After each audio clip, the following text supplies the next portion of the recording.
Hey there, and welcome to week 2 of the Venue Preparedness Plan, your weekly help for engagement season success. This week, we're talking about packages and pricing for the future. See, when fall comes around, you've really got to take the time to stop and look at what do you want to be charging for those weddings booking much further out.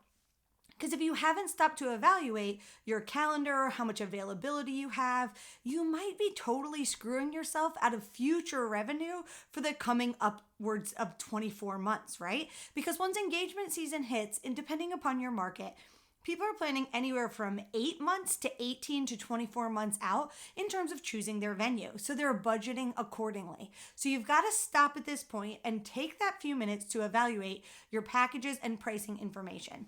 So step 1 is I want you to look at your calendar.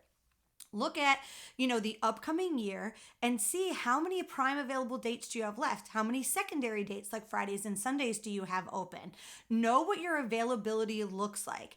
Now, remembering that most of the time for engagement season that's coming, most of them will be looking towards the end of next year and the spring and summer of the year after that.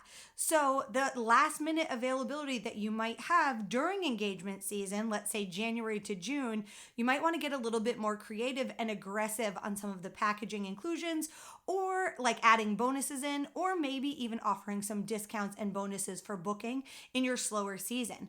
You don't have to worry about having only one rate plan. It's okay to have a rate plan depending upon when are they looking to book. You might have one rate plan for this year and a different rate plan for next year. It's okay to make those adjustments, and now is the time to do that.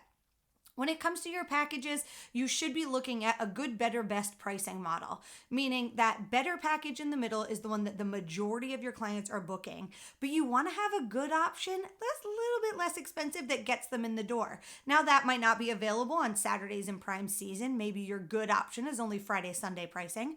But you want to have good, better, best. And that best needs to be the whole kit and caboodle. Every single thing that you could throw in there and add on for a cost, for an upgrade. If nothing else, it plants the seed in those who are looking at your better that they might want to pull 1 or 2 things out of that best package and add it to the better package all the way through. When you take a look at your packages, how simple or how complicated are they? Sometimes I take a look at venue packages and I'm in the industry and I'm confused. I'm not sure what the menu is, what bars actually included, what are the choices, or they've used fancy jargon words that the average couple planning their wedding might not know and understand. So you want to make sure you have that. Again, what are the upsell opportunities that you might be able to tie in that you're not, maybe right now you have them as add-ons, but maybe you can kind of put some of them into the package and raise the price up, or use that as a short-term booking special. If you've got current leads in the hopper right now, right? It's fall, it's the start of winter, it's the end of the year.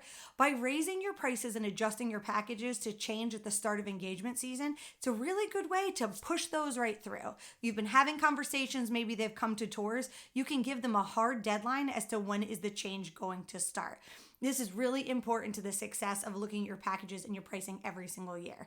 So you've got some homework to do this week, really evaluating what's in your packages, making sure you've got your marketing materials, your PDFs, you've got them refreshed on your website and in different places. And make sure that you put on your calendar, again, maybe the start of summer, to reevaluate them. It's all a game of what your availability look like. If you have tons of availability, your pricing might be a little bit high and might be a little bit above market. If you're booked solid, you might not be charging enough. You've got some extra credit this week. So your extra credit is sometimes we find that venues aren't always tracking maybe their financials, they're not tracking their bookings well enough, and they're not really working through the budget to see how much money do they need to make. So Matt Radicelli of Mentorapods has included some amazing spreadsheets and tools for you. You just click this link down below in the email where you got this video, and you can go download those tools so you can start tracking for better knowledge and information. Stay tuned for week 3. There's more to come.